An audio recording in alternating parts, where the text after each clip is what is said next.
আমরা চাই শান্তি প্রতিষ্ঠা হোক।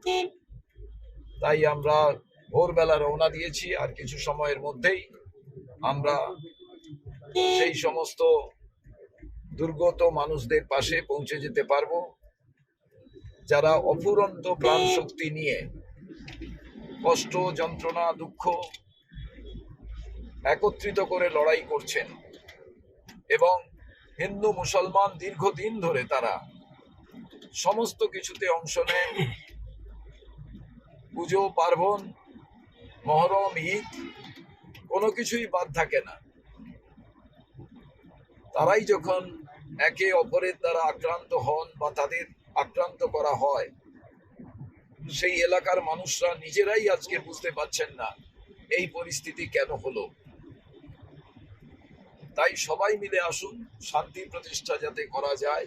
এলাকার মানুষ চাইছে, তাদের পাশেই কংগ্রেসের প্রতিনিধি হিসেবে আমরা সবাই পৌঁছচ্ছি। রাহুল গান্ধী চান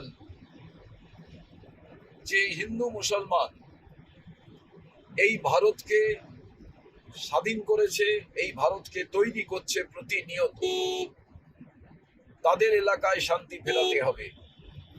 মাল্লিকার্জুন খড়গেজি তিনিও খুব উদ্বেগের সঙ্গে আছেন, এবং রাহুল গান্ধী আমাদের কাছ থেকে